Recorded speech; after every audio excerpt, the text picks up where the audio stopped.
प्लेयरों की बातें सुन के या उनके चेहरे देख के ऐसा लग रहा है कि भारत को फियर ऑफ फेलियर है। इमाद वसीम टीम में नहीं है, मैं हैरान हूं। क्या उनकी फॉर्म नहीं थी या मुझे नहीं पता क्या था। बिस्मिल्लाहिर्रहमानिर्रहीम, अस्सलाम वालेकुम। अपने YouTube चैनल MIB स्पोर्ट्स पर मैं हूं मिर्जा इकबाल बेग। और चूंकि Asia cup T20 cricket tournament का मेला सजने जा रहा है, हफ्ते को तो पहला मैच है श्रीलंका और अफगानिस्तान का, लेकिन असल टाकरा जो है वो इतवार 28 अगस्त को पाकिस्तान और भारत का है।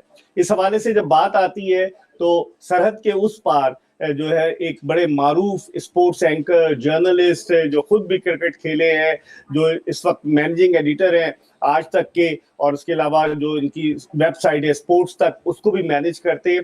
किसी तारुफ के मोहताज नहीं, विक्रांत गुप्ता पाकिस्तान में बड़े पॉपुलर हैं। पाकिस्तान के जर्नलिस्ट इनकी ओपिनियन लेने के लिए इनसे वक्त मांगते हैं और विक्रांत की मोहब्बत है कि विक्रांत ने आज हमें वक्त दिया, अगरचे इनकी फ्लाइट भी है। Thank you very much Vikrant for joining us. कैसे हैं आप?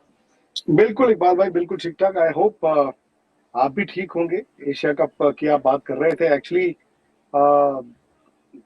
मैं आपको शायद मिस करूंगा क्योंकि मुझे पता है कि आप दुबई अक्सर जाते हैं और मैं हैरान हूं कि इस बार आप वहां पर नहीं होंगे। वो एक्चुअली जिस तरह से आप वेबसाइट चलाते हैं तो हमारी भी कमिटमेंट है अपने चैनल पर, हम जावेद मियादाद को साथ बिठाकर उनके साथ प्रोग्राम करेंगे पूरे प्री मैच और पोस्ट मैच। वो इधर ही काफी है, उनको पैसे भी काफी मिल रहे हैं, तो that's why he doesn't need to go outside Pakistan, तो है ना। नहीं, थैंक यू वेरी मच। सबसे पहले तो हम बात करते हैं विक्रांत के भारत की टीम, लोग कह रहे हैं ऑन पेपर बड़ी मजबूत है। जिस तरह से सूर्या कुमार यादव ने जो नंबर 2 पोजीशन ले ली है, फिर उसके बाद रोहित शर्मा, KL राहुल, विराट कोहली, फिर हार्दिक पांड्या और फिर उनके स्पिनर्स। आप किस तरीके से कंपैरिजन करें? पाकिस्तान जो है वो अपनी उसकी बैटिंग लाइनअप सिर्फ 3 आदमियों के गिर्द रिवॉल्व कर रही है, खासतौर पर एक आदमी बाबर आजम, जिसके बारे में आप अक्सर ट्वीट भी करते रहे, तारीफ भी करते रहे। आप ओवरऑल इस मुकाबले को कैसे देख रहे हैं?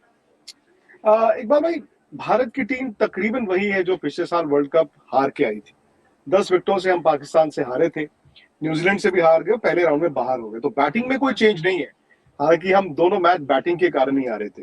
या तो आप इसको ये माने कि भारत ने पैनिक नहीं किया, या आप ये माने कि भारत कहता है नहीं यार, हम नाम से ही चलेंगे, हम T20 के काम को नहीं देखते। या तो आप दोनों तरफ से ले सकते हैं ना, नतीजा बताएगा। सेकेंडली आई थिंक इंडिया ने लेकिन एक बात जरूर अच्छी की, अगर इन्होंने, मैं मानूं कि पैनिक नहीं किया, इन्होंने तैयारी बड़ी अच्छी की है। देखिए, वर्ल्ड कप के बाद से इंडिया 24 मैच खेला है T20 के, और इकबाल भाई काफी प्लेयर्स को ट्राई किया है, बीच बीच में इन्होंने प्लेयरों को आराम भी दिया है। Pakistan I think 7 T20 match खेला है, एक बड़ा मैच खेला है सिर्फ ऑस्ट्रेलिया से, और कहीं ना कहीं मुझे लगता है कि वो शायद भारत को एज देता है। भाई किताब पर तो इकबाल भाई पिछले साल भी भारत की टीम ज्यादा मजबूत थी जब आमने सामने थे, तो किताब तो जब इंडिया पाकिस्तान का मैच शुरू होगा तो पहली बॉल के बाद किताब तो बंद ही हो जाती है। उसके बाद तो आपको कौन नर्व्स हैं, कौन कौन प्रेशर को झेल पा रहा है, नहीं झेल पा रहा है, उस पर बहुत डिपेंड करेगा। लेकिन मुझे लगता है कि ये प्रिपरेशन जो है ये शायद इंडिया को फेवरेट बनाता है। दूसरी बात ये भी है कि पिछले साल वर्ल्ड कप में समहाउ मैं दुबई था वर्ल्ड कप से ठीक 5-6 दिन पहले, और शोएब अख्तर, वसीम अकरम, इनके साथ भी मैंने शोज किए थे, सलाम क्रिकेट किया था। तो बात चल रही थी, तो एक बात जो निकल कर आई, उनके मुंह से भी निकली और मेरे मुंह से भी निकली, उन्होंने कहा टीम आपकी बहुत अच्छी है, लेकिन ना प्लेयरों की बातें सुन के या उनके चेहरे देख के ऐसा लग रहा है कि भारत को फियर ऑफ फेलियर है। समहाउ वो फियर ऑफ फेलियर पिछले साल था, इस बार मुझे लगता है कि फियर ऑफ फेलियर नहीं है, बिकॉज वर्ल्ड कप का मैच था, हाई इंटेंसिटी, एक ही मैच है। यहाँ आपको पता है यार, पहला मैच अगर आपका नतीजा फेवर में नहीं भी जाता तो भी आपको और मुकाबले मिलेंगे। सो आई थिंक मुझे इंडिया की टीम इस बार थोड़ी सी ज्यादा रिलैक्स दिखती है। अगर आप इंडिया की बात करें तो इंडिया की बॉलिंग लाइनअप, जिस तरह पाकिस्तान को शाहीन आफरीदी का लॉस बर्दाश्त करना पड़ा, इस तरह जसप्रीत बुमराह नहीं है, लेकिन इंडिया की जो फास्ट बॉलिंग अटैक है और स्पिन अटैक को अगर हम विक्रांत देखें तो फास्ट बॉलिंग अटैक में भुवनेश्वर कुमार है, और उसके अलावा अवीश खान है, और एक और अर्शदीप सिंह है, और फिर स्पिनर्स में अगर आप जाए तो 4 स्पिनर्स उन्होंने अपने स्क्वाड में रखे हैं, रविंद्र जडेजा, रविचंद्रन अश्विन, बिश्नोई, रवि बिश्नोई, और उसके अलावा यजुवेंद्र चहल। तो आप उनकी बॉलिंग को कैसे देखते हैं पिछले जो वर्ल्ड कप का जो मैच था उसके मुकाबले में इस मर्तबा? तकरीबन वही है, बस चहल नहीं थे उस बार, और आई थिंक चहल के साथ तो धक्का हुआ था। आप युजवेंद्र चहल को वर्ल्ड कप छोड़ गए थे, उसके बाद से उन्होंने बड़ा जबरदस्त कमबैक किया और इनफैक्ट वो विकेट टेकर है। बुमराह के ना होने से मेरा ये मानना है कि इंडिया की टीम में एज ऑफ नाउ अगर कप्तान को विकेट चाहिए होगी तो वो चहल के पास ही जाएंगे। सो मच सो कि ये थॉट ये भी है कि हो सकता है कि आपको दोनों लेग स्पिनर्स दिख जाएं 11 में, चहल भी दिख जाए, बिश्नोई भी दिख जाए along with Ravindra Jadeja. I think Pakistan को भी जहनी तौर पर ये इल्म होगा इस बात का कि शाहिनशाह अफरीदी शायद फिट ना हो पाए। आई एम श्योर अचानक से तो नहीं हुआ होगा कि एम्स्टरडेम में एक दिन उनको पता चल गया कि ओहो यार ये एशिया कप से बाहर हो गए। आई थिंक उनको इल्म तो होगा इस बात का। इंडिया को बुमराह का इल्म बहुत पहले था और इकबाल भाई बुमराह को उन्होंने कॉटन वूल किया है। बुमराह को ये जानते हैं कि यार लंबी क्रिकेट खिलानी है, आपको कॉटन वूल करना ही पड़ेगा। बट विदाउट बुमराह इंडिया बहुत खेला है, तो विदाउट बुमराह जब आप एक यूज टू हो जाए तो विच मीन्स कि आपकी रिलायंस उतनी नहीं होती। इनफैक्ट मैं बुमराह का रिकॉर्ड देख रहा था, champions trophy final 2019 world cup और ये वर्ल्ड T20 का मुकाबला, आई थिंक पाकिस्तान के अगेंस्ट उन्होंने शायद कोई विकेट भी नहीं ली अभी तक। इनफैक्ट तब भी उनका इतना हुआ है, बट अफरीदी ज्यादा बड़े फैक्टर थे। आई थिंक अफरीदी का ना होना वो साइकोलॉजिकल डेंट है पाकिस्तान के लिए, क्योंकि आप जो मर्जी कहें, यहाँ पर वकार यूनुस की ट्वीट को लेकर बड़ी तनकीद हुई, विच मुझे लगता है कि एक बैंटर था। मतलब अगर बुमराह नहीं खेलेंगे और अगर मैं ट्वीट कर दूं कि पाकिस्तान का टॉप ऑर्डर रिलीव्ड महसूस कर रहा होगा, उसमें कोई there is no harm. I think Waqar Younis ने बोला कि जी शाहिनशाह अफरीदी नहीं है तो इंडिया का टॉप ऑर्डर खुश होगा, तो इसमें कोई गलत मुझे तो कोई बात नहीं लगी। बट जो भी उनका लहजा था नहीं था। बट मुझे लगता है कि ऑफ द टू बुमराह का ना होना शायद इंडिया के पास एक फॉल बैक ऑप्शन पहले से तैयार था, और मुझे लगता है कि अफरीदी का ना होना शायद पाकिस्तान के लिए ज्यादा मुश्किल होगा। बिकॉज इंडिया ने, जैसे आपने कहा, अब ये तय किया, पता नहीं अब मैं कल वहां जाऊंगा, शायद कंडीशंस और विकेटों का पता चलेगा, पर इंडिया ने एक गैम्बल लिया है। उन्होंने कहा कि हमें फास्ट बॉलर लेके नहीं जाना। भुवनेश्वर कम बैक कर रहे थे, भुवनेश्वर का तो भाई ऐसा लग रहा था खत्म हो गए, बट वो वापिस आ गए। अर्शदीप भी 6 मैच खेले, सिर्फ अभी आए जुमा, तो उस लिहाज से फास्ट बॉलिंग अगर मैं आमने सामने रखूं, मतलब वो तकरीबन बराबर दिखती है। शायद जो हारिस रऊफ का रोल वहां पे रहेगा वो भुवनेश्वर करेगा, फिर वहां पे भी आपके पास भी यंगस्टर्स हैं, यहाँ पे आई थिंक एक ही खेलेगा और फास्ट बॉलर अर्शदीप, हार्दिक बॉल डालेंगे। बट स्पिनर्स इंडिया ने बड़े अच्छे खिलाए हैं, और शायद इंडिया ने ये सोचा है कि उन कंडीशंस में हम एक तो जडेजा खेलेंगे एज एन ऑलराउंडर, चहल आपके विकेट टेकर हो गए, अब तीसरा स्पिनर कौन खेलता है? क्या वो अश्विन खेलते हैं, क्या वो बिश्नोई के साथ जाते हैं, या फिर ये भी हो सकता है वो दीपक हुड्डा को खिला लें। भाई अगर जरूरत पड़े तो हार्दिक, दीपक हुड्डा और जडेजा मिलकर 8 ओवर डाल दें, और हुड्डा अगर बैटिंग करते हैं, सपोज कीजिए नंबर 7 और जडेजा 8 हो जाते हैं, तो आपके फिर ऊपर वाले बैट्समैनों को एक बफर मिलता है कि जाओ यार जाके खड़काओ, जिसकी रोहित बात करते हैं। वही चीज मुझे एज ऑफ नाउ पाकिस्तान की टीम में नहीं दिखती। अच्छा, अगर आप पाकिस्तान की बात करें हम लोग यही डिस्कस कर रहे हैं Pakistan as of now ji, as of now मुझे लगता है कि इकबाल भाई पाकिस्तान की ताकत है 1-2-3, और इंडिया की हमेशा से ताकत रही है 1-2-3, बट समहाउ पता नहीं क्यों ऐसा लग रहा है कि वो 1-2-3 विराट रन नहीं है, प्लस आराम लेके आए हैं। राहुल सर्जरी करा के आए हैं, जिम्बाब्वे बहुत ज्यादा इंप्रेसिव नहीं थे, रोहित के भी लंबे रन नहीं है, तो ये कमजोरी हो सकते हैं। क्योंकि पाकिस्तान इंडिया में अगर आपने टेंटेटिव स्टार्ट कर दिया ना तो आप फंस सकते हैं, बट अगर इनमें से कोई 1 या 2 चल गए। अच्छा, लेकिन अब पाकिस्तान की अगर हम बात करें, आपने विराट की बात की, अगर विराट का हम रिकॉर्ड देखें तो गुज़िश्ता जो 9 मैचेस हैं, जिसमें वर्ल्ड कप भी शामिल है, जिसमें चैंपियंस ट्रॉफी भी शामिल है, जिसमें T20 वर्ल्ड कप भी शामिल है, उन मैचेस में हम देखें विराट कोहली के पाकिस्तान के खिलाफ 2 सेंचुरियां हैं और 5 मिस सेंचुरियां हैं, 550 है, बल्कि एक मैच में 49 उन्होंने किया और एक मैच में 37 किया। तो आप नहीं समझते एक बड़ा प्लेयर जिस पर इतना क्रिटिसिज्म हो रहा था, वो रेस्ट करके वापस आ रहा है टीम में, तो एक कहते हैं ना कि पुराना चावल पुराना ही होता है, तो समझते हैं कि Virat can prove a threat to Pakistan? He will be a threat to Pakistan, और होना चाहिए भी। मुझे लगता है कि शायद ना ये ब्रेक एक्चुअली उनको फायदा दिलाएगी, क्योंकि जब आप जितने मर्जी बड़े प्लेयर हों, गलतियां तो आप करते ही हैं, आपके खराब दिन भी आते हैं, और जब खराब दिन आते हैं और एक बड़ा प्लेयर ये हर रोज उतरता है दुनिया को बताने के लिए मैं हूं विराट कोहली या मैं हूं इंजमाम, और जब रन नहीं बनते तो आप और प्रेशर अपने पे बनाते हैं। फिर आप जब ज्यादा ट्राई करते हैं, आप वही गलतियां बार बार बार बार बार बार आपके हाथ भी करते हैं, आपका माइंड भी करता है। और कभी कभी जब आप बैट को छोड़ देते हैं 15-20 दिन, फ्रेश होके आते हैं, तो वो जो छोटी छोटी गलतियां आपकी गेम में आ जाती हैं, जो आपका आपका शरीर इधर चले जाता है या आपका माइंड उस बॉल पे चले जाता है, वो आप गलतियों को कभी कभी आप मिटा के आते हैं। So all of us hope कि वो फ्रेश आए। और सबसे बड़ी बात यह है कि रोहित ने एक बात बोली थी, उन्होंने कहा जी मेरी कप्तानी में हम एक टेम्पलेट पे काम कर रहे हैं, everybody needs to just go out and attack. अब वो खत्म हो गया एंकर करो टक टक टक टक टक, मैं खेलूंगा 20 ओवर, तुम देख लेना। नहीं, अगर ओपनिंग बैट्समैन मुझे 33 रन बना देता है 17 बॉल में, वो चाहिए मुझे, नहीं चाहिए उसके 75 रन 60 बॉल में वो नॉट आउट आए। तो ये this is made it very clear. Virat ने 2 मैच खेले थे इंग्लैंड में, रन नहीं थे, एक में आई थिंक 4 थे, एक में 10 या 11 थे, बट उन्होंने कोशिश की थी उस टेम्पलेट में बैटिंग करने की। I think that is a very very good sign.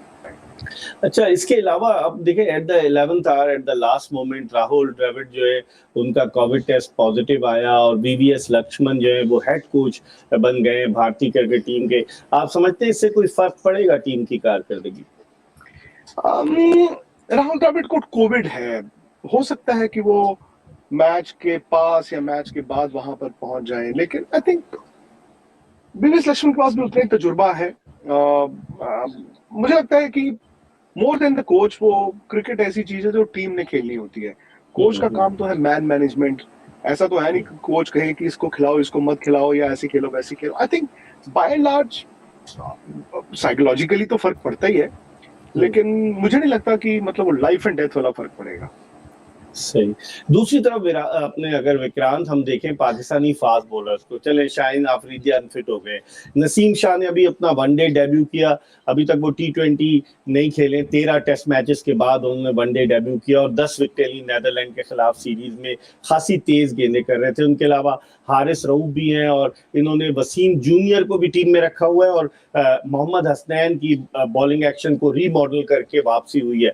आप समझते हैं पाकिस्तान का, क्योंकि पाकिस्तान ये समझता है कि भारतीय बैट्समैन जो है वो स्पिनर्स को बहुत अच्छा खेलते हैं, तो आप समझते हैं पाकिस्तान का ये बॉलिंग अटैक जो ज्यादा तजुर्बाकार नहीं है, ये प्रॉब्लम्स क्रिएट कर सकता है भारतीय बैट्समैनों को? बिल्कुल कर सकता है। इंडिया पाकिस्तान तो इकबाल भाई अगर किताबों पे लड़ना होता तो अलग बात होती, लेकिन उस दिन आफरीदी ने 2 बॉल में मैच खत्म कर दिया। लोग कहते हैं जी इंडिया की बॉलिंग नहीं चली, बट आई थिंक वो 2 बॉल में मैच खत्म हो चुका था। वो तो कहते हैं ना एकेडमिक इंटरेस्ट रह गया था। तो हैरिस रऊफ के पास तजुर्बा है, हैरिस रऊफ स्किडी बॉलर है, तेज बॉलर है, क्यों नहीं, अगर टॉप ऑर्डर पे उन्होंने 2 आउट कर दिए 3 आउट कर दिए, यू नेवर नो। बट इस बात से मैं इत्तेफाक नहीं रखता कि अगर पाकिस्तान में ये कहा जा रहा है कि इंडिया स्पिनर बड़े अच्छे खेलता है। मुझे लगता है, और मैं गलत भी हो सकता हूँ, कभी कभी क्या होता है कि बाहर से आपको बेहतर भी दिखता है और बाहर से आपको कभी कभी गलत भी दिखता है, दोनों में से I don't know. Imad Wasim team में नहीं है, मैं हैरान हूँ, क्या उनकी फॉर्म नहीं थी या मुझे नहीं पता क्या था, बट इमाद वसीम को जब जब मैंने नया बॉल डालते देखा है, स्पेशली आप वर्ल्ड कप का मैच भी देखिए, वो ना बैट्समैन को फोर्स करता है और वो स्पिनर है लेकिन उनका बॉल सीम पे भी गिरता है। मैंने देखा हवा में उनका बॉल थोड़ा अंदर भी आता है। वो ऐसा बॉलर, नया बॉल डालने वाला, हाई प्रेशर मैच में स्पिनर से नया बॉल डलवा दिया, आसान नहीं होता। बैट्समैन जाएगा, Rohit Sharma will go after him. What if वो रोहित शर्मा को आउट कर ले, व्हाट इफ वो विराट को आउट कर ले। विराट को स्पिनरों ने आउट तो किया ही है ना। तो अब मुझे नहीं पता कि नवाज कैसे हैं कैसे नहीं है, शादाब है आपकी टीम में, पर मैं इस बात से इत्तेफाक नहीं रखता कि इंडिया स्पिनर बहुत अच्छे हैं। अच्छा, अगर हम बात करें, आपने जिस तरह इमाद वसीम की, यहाँ पर लोग मिस कर रहे हैं शोएब मलिक को, कि पाकिस्तान का जो मिडिल ऑर्डर बैटिंग लाइनअप है विराट, अगर हम उसको देखें 3 के बाद अगर हम देखें तो ज्यादातर पाकिस्तान के पास पावर हिटर्स हैं, चाहे वो हैदर अली की सूरत में हो, इफ्तिखार अहमद है, खुशदिल शाह है, आसिफ अली है। तो लोगों की ओपिनियन, अब तो टीम चली गई थी, लेकिन लोगों की ओपिनियन है कि Pakistan will definitely miss the services of Shoaib Malik. आप क्या कहेंगे? अगेन ये बड़ा आई थिंक जाती मामला है। इनफैक्ट जब शोएब मलिक पिछले साल वर्ल्ड कप की टीम में आए थे और मोहम्मद हफीज भी आए थे, तो मुझे तो थोड़ा अटपटा लगा था।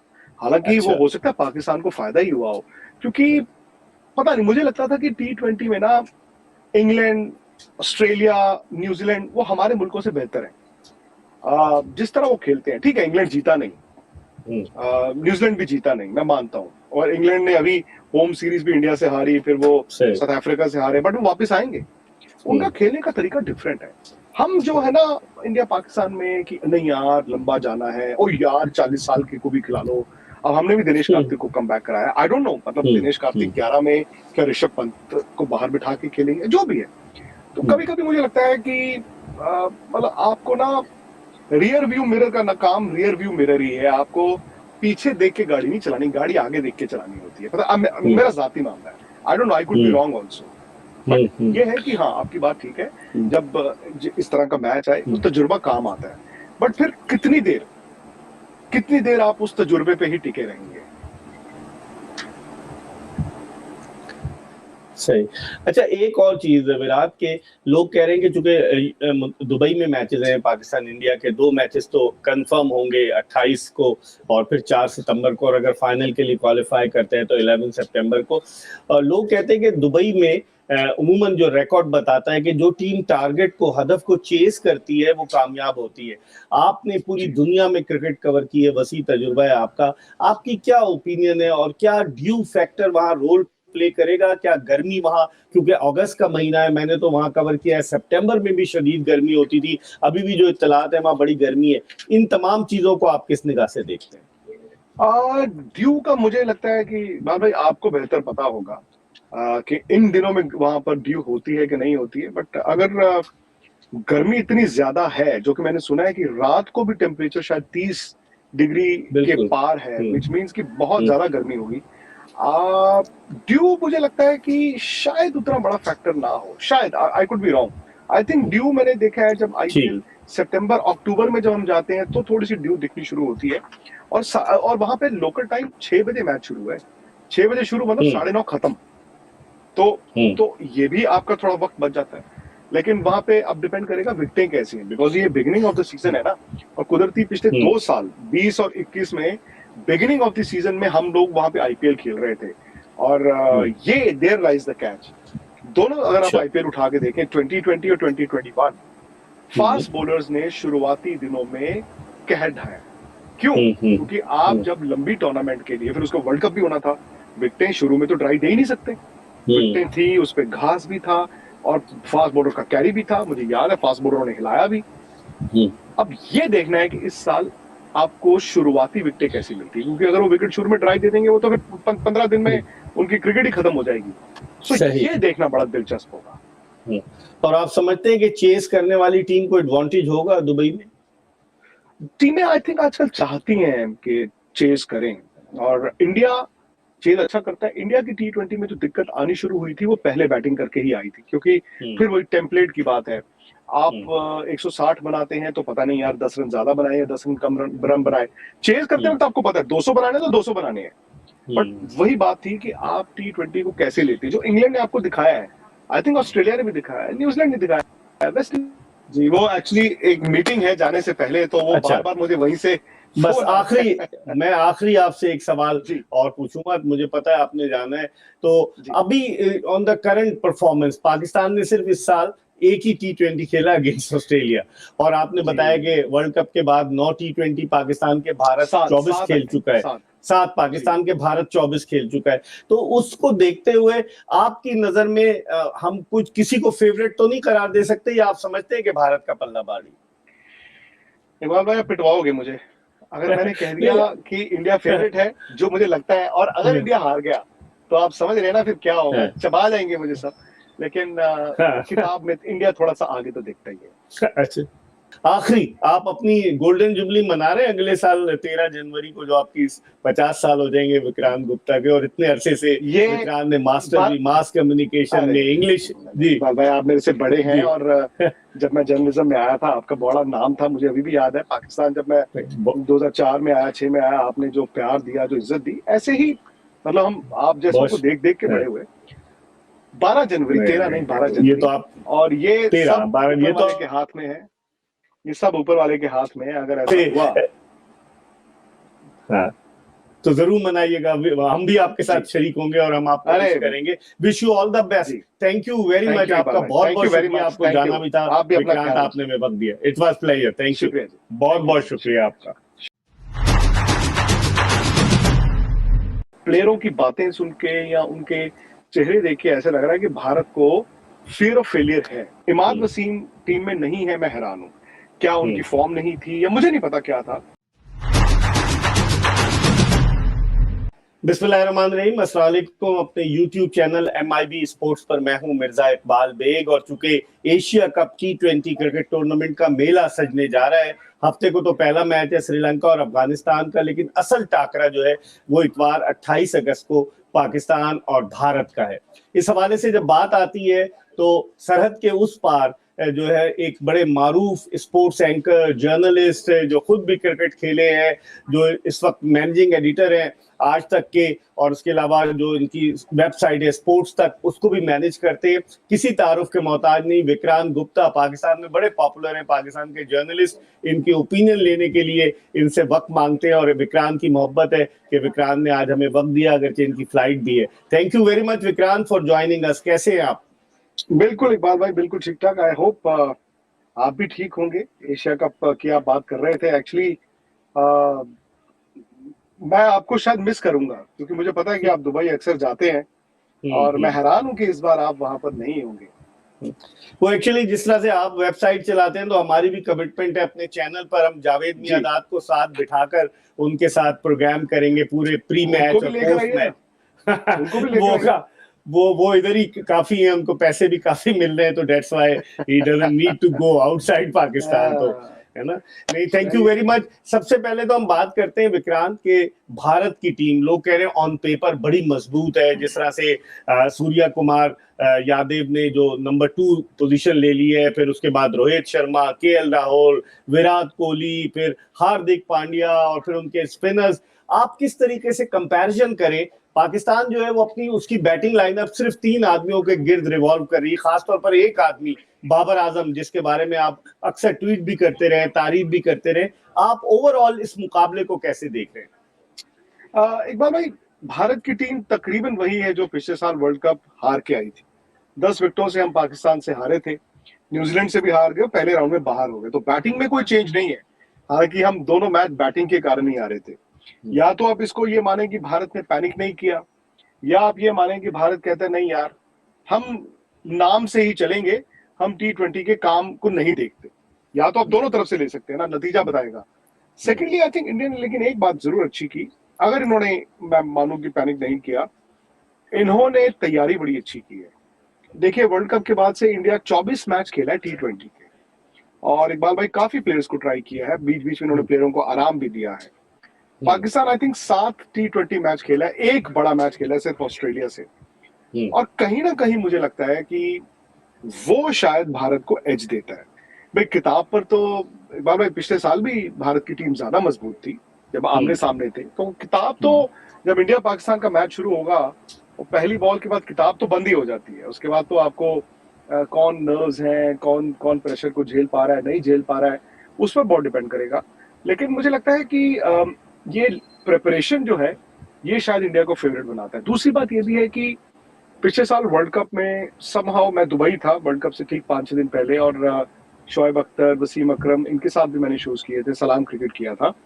तो बात चल रही थी, तो एक बात जो निकल कर आई, उनके मुंह से भी निकली और मेरे मुंह से भी निकली, उन्होंने कहा यार टीम आपकी बहुत अच्छी है, लेकिन ना प्लेयरों की बातें सुन के या उनके चेहरे देख के ऐसा लग रहा है कि भारत को फियर ऑफ फेलियर है।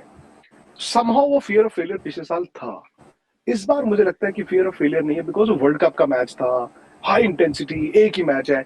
यहाँ आपको पता है यार, पहला मैच अगर आपका नतीजा फेवर में नहीं भी जाता तो भी आपको और मुकाबले मिलेंगे। सो आई थिंक मुझे इंडिया की टीम इस बार थोड़ी सी ज्यादा रिलैक्स दिखती है। अगर आप इंडिया की बात करें तो इंडिया की बॉलिंग लाइनअप, जिस तरह पाकिस्तान को शाहीन आफरीदी का लॉस बर्दाश्त करना पड़ा, इस तरह जसप्रीत बुमराह नहीं है, लेकिन इंडिया की जो फास्ट बॉलिंग अटैक है और स्पिन अटैक को अगर हम विक्रांत देखें, तो फास्ट बॉलिंग अटैक में भुवनेश्वर कुमार है, और उसके अलावा अवीश खान है, और एक और अर्शदीप सिंह है, और फिर स्पिनर्स में अगर आप जाएं तो 4 स्पिनर्स उन्होंने अपने स्क्वाड में रखे हैं, रविंद्र जडेजा, रविचंद्रन अश्विन, बिश्नोई, रवि बिश्नोई, और उसके अलावा यजुवेंद्र चहल। तो आप उनकी बॉलिंग को कैसे देखते हैं, पिछले जो वर्ल्ड कप का जो मैच था उसके मुकाबले में इस मर्तबा? तकरीबन वही है, बस चहल नहीं थे उस बार, और आई थिंक चहल के साथ तो धक्का हुआ था। आप युजवेंद्र चहल को वर्ल्ड कप छोड़ गए थे, उसके बाद से उन्होंने बड़ा जबरदस्त कमबैक किया, और इनफैक्ट वो विकेट टेकर है। बुमराह के ना होने से मेरा ये मानना है कि इंडिया की टीम में एज ऑफ नाउ अगर कप्तान को विकेट चाहिए होगी तो वो चहल के पास ही जाएंगे। सो मच सो कि ये थॉट ये भी है कि हो सकता है कि आपको दोनों लेग स्पिनर्स दिख जाएं 11 में, चहल भी दिख जाए, बिशनोई भी दिख जाए, along with Ravindra Jadeja. I think Pakistan को भी जहनी तौर पर ये इल्म होगा इस बात का कि शाहिन शाह अफरीदी शायद फिट ना हो पाए। आई एम श्योर अचानक से तो नहीं हुआ होगा कि एम्स्टरडेम में एक दिन उनको पता चल गया कि ओहो यार ये एशिया कप से बाहर हो गए। आई थिंक उनको इल्म तो होगा इस बात का। इंडिया को बुमराह का इल्म बहुत पहले था, और इकबाल भाई बुमराह को उन्होंने कॉटन वूल किया है। बुमराह को ये जानते हैं कि यार लंबी क्रिकेट खिलानी है, आपको कॉटन वूल करना ही पड़ेगा। बट विदाउट बुमराह इंडिया बहुत खेला है, तो विदाउट बुमराह जब आप एक यूज टू हो जाए तो विच मीन्स कि आपकी रिलायंस उतनी नहीं होती। इनफैक्ट मैं बुमराह का रिकॉर्ड देख रहा था, champions trophy final 2019 world cup और ये वर्ल्ड T20 का मुकाबला, आई थिंक पाकिस्तान के अगेंस्ट उन्होंने शायद कोई विकेट भी नहीं लिया अभी तक। इनफैक्ट तब भी उनका इतना हुआ है, बट अफरीदी ज्यादा बड़े फैक्टर थे। आई थिंक अफरीदी का ना होना वो साइकोलॉजिकल डेंट है पाकिस्तान के लिए, क्योंकि आप जो मर्जी